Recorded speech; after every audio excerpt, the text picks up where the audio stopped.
It's for me and Noe. Say yes.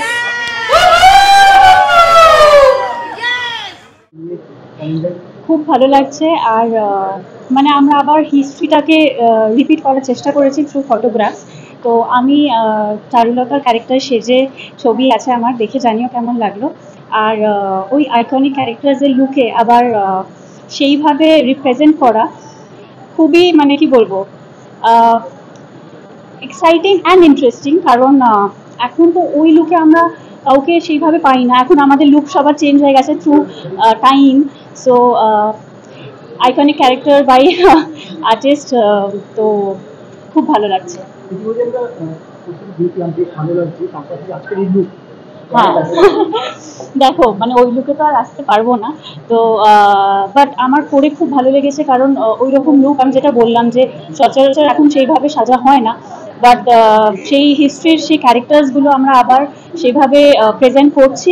দেখে জানাবেন কেমন লাগলো। Thank you so much. হ্যাঁ, আমি রোজ মেসেজ পাই। আর যারা জানিয়ে গেছে কেমন লাগছে, ভীষণ ভালো লাগছে। আর এত সুন্দর একটা সুযোগ পেয়েছি যেখানে বাঙালিয়ানা সেলিব্রেট করা যাবে সবাই একসাথে। টলিউডের এতগুলো স্বনামধন্য ফেসেস একসাথে, তার সাথে ফ্যাশন, ভীষণ ভালো লাগছে। বাঙালিরা এইভাবেই সবসময় স্টাইলিশ থাকুক অ্যান্ড ইন ভোগ থাকুক। আজকে 25শে বৈশাখ। আজকে একটা সত্যি আমাদের কাছে, বাঙালিদের কাছে একটা ভীষণ অসম্ভব সুন্দর দিন। এবং আজকের দিনে যে ফ্যাশন নিয়ে যে কাজ হয়েছে ক্যালেন্ডারের সূত্রে, এবং আমি যে লুকটাতে নিজেকে তুলে ধরার স্কোপ পেয়ে, মা আর মেয়ের যে ধারা সেটাকে তুলে ধরার চেষ্টা করেছি। অফকোর্স আমার ধারাটা আমার পরিবারের দিক থেকে ম্যাজিকের, এবং আমি ভাবলাম যে কেন না মহিলারা মহিলাদেরকে সাপোর্ট করে সেই ম্যাজিকের যে একটা আঙ্গিক সেটা আজকের দিনে তুলে ধরে একটা নতুন এক্সাম্পল সেট করা, যে সত্যি সবসময় কি জেনারেশন এগিয়ে যায় পুরুষদের মাধ্যমে, মহিলাদের মাধ্যমে হতে পারে। এবং এইটাই বোধহয় এই যুগের নতুনত্ব, যে আমরা মেয়েরা এগিয়ে আসছি এবং মেয়েরা নতুন কিছু করে দেখাচ্ছি, সেটা ফ্যাশনের জগৎ। লাগছে তো খুবই ভালো। বাংলা ক্যালেন্ডার নিয়ে এরকম ভাবনা চিন্তার আগে কখনো হয়েছে বলে আমি তো অন্তত শুনিনি। আর আমরা যখন শ্যুটটা করছিলাম তখন খুবই এক্সাইটেড ছিলাম যে এরকম প্রত্যেকটা ছবি থেকে একটা করে চরিত্র বার করে এনে তাদের দিয়ে ক্যালেন্ডার বানানো। গোটা কনসেপ্ট ওয়াজ ভেরি গুড। আমি তো ইচ্ছে করে এরকম সেজে এসেছি। 25শে Baishakh, calendar launch, that too in Bangla. এরকম সেজে না এলে হয় সম্ভব? কি শুনতে সরি, আমার একদম বেমানান হয়ে গেছি ওর পাশে।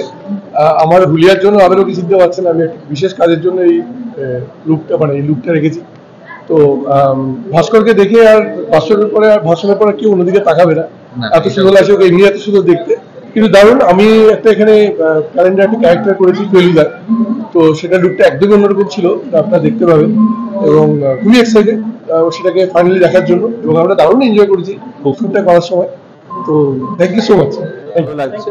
এবং বিশেষ করে যে আইডিয়াটা নিয়ে এটা ভাবা হয়েছে, সত্যজিৎ রায়ের 12টা চরিত্রকে রিক্রিয়েট করার একটা চেষ্টা করা হয়েছে। রিক্রিয়েট করা তো অসম্ভব, কিন্তু সেটার একটা চেষ্টা করা হয়েছে। তার একটা অংশ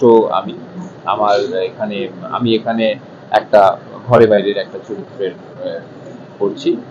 তো সেটার একটা চেষ্টা করা হয়েছে, সেটার আজকে লঞ্চ হচ্ছে। তো আমার মনে হয় খুব ভালো হবে। আজকে 25শে বৈশাখ, এই দিনে আজকে লঞ্চ হচ্ছে, তো খুব ভালো লাগছে। আশা করি খুব ভালো হবে। হ্যাঁ হ্যাঁ, তো সেটার জন্য অনেক শুভেচ্ছা। আমার মনে হয় খুব ভালো হবে। আমি yet to see, so very excited.